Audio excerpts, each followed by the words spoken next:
Hi, I'm Mark Tyrrell of Uncommon Knowledge, and welcome to 4 great therapy techniques for treating OCD.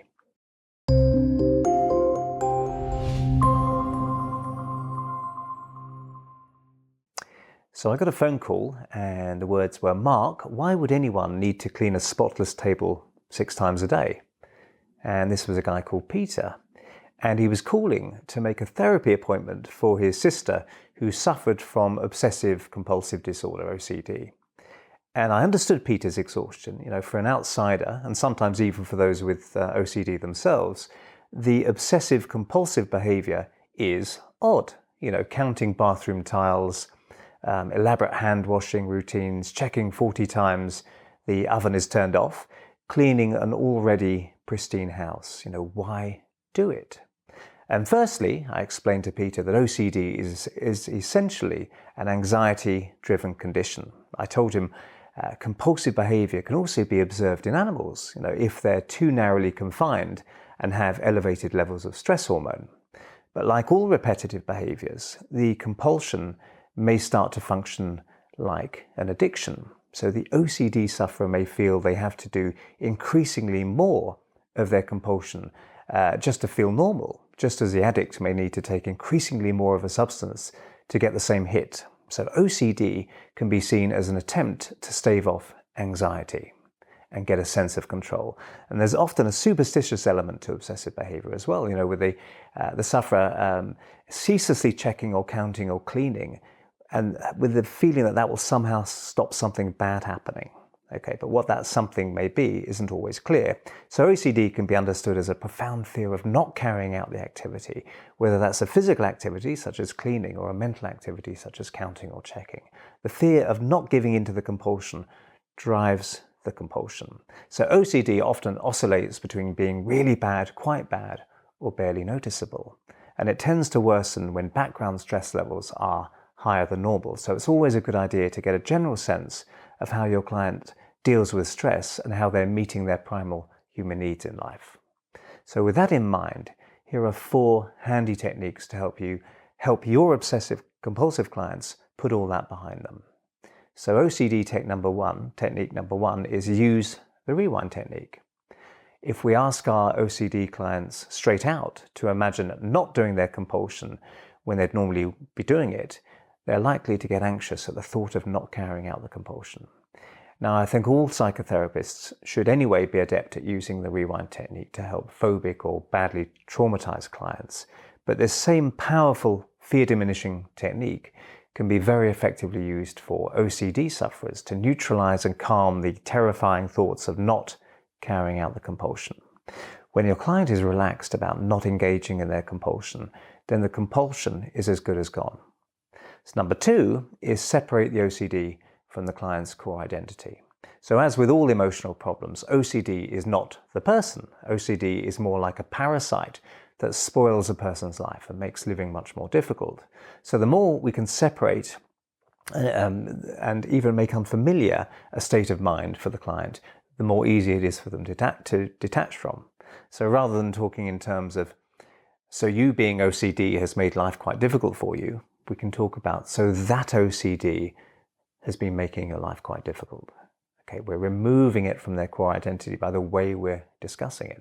Rather than saying, you can't help yourself, we can talk about it, as in, it's always trying to manipulate you. Okay, so you are separate from it. It's much easier to begin to stand up to something that feels separate from who you are as a person. OCD technique number 3 is interrupt the pattern. So behaviors, especially compulsive behaviors, tend to become stereotypical. This means the behavior tends toward becoming fixed in a narrow pattern with recognizable steps and repeated in-order sequences. There's a specific hypnotic scrambling technique to first elicit the steps, then hypnotically repeat them in the wrong order, but you can also prescribe scrambling to loosen such patterns. For example, you might ask someone who washes their hands 100 times a day, or 100 times after any given trigger, perhaps coming into contact with door handles or whatever, to still wash their hands, but wait 30 seconds before doing so. Or wash their hands 90 times, then stop, recite the alphabet, then wash their hands 10 more times. So in this way, you, the therapist, begin to direct the behavior. And this subtly demonstrates to your client that this behavior is not as fixed and unchallengeable as it appeared.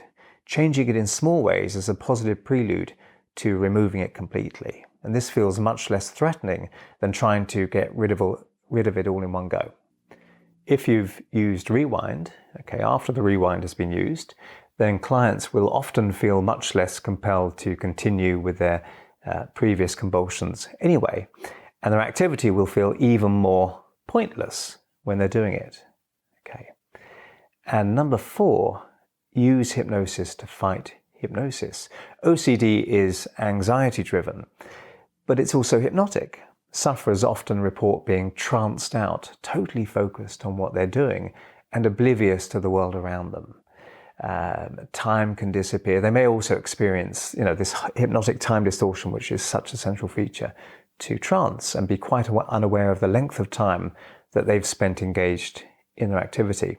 You can use hypnosis to get them to imagine performing their behavior while constantly coming out of that obsessive trance. So you might suggest something like, imagine touching that door handle and notice how that OCD goes into action, and notice starting to wash your hands and coming right out of that obsessive trance.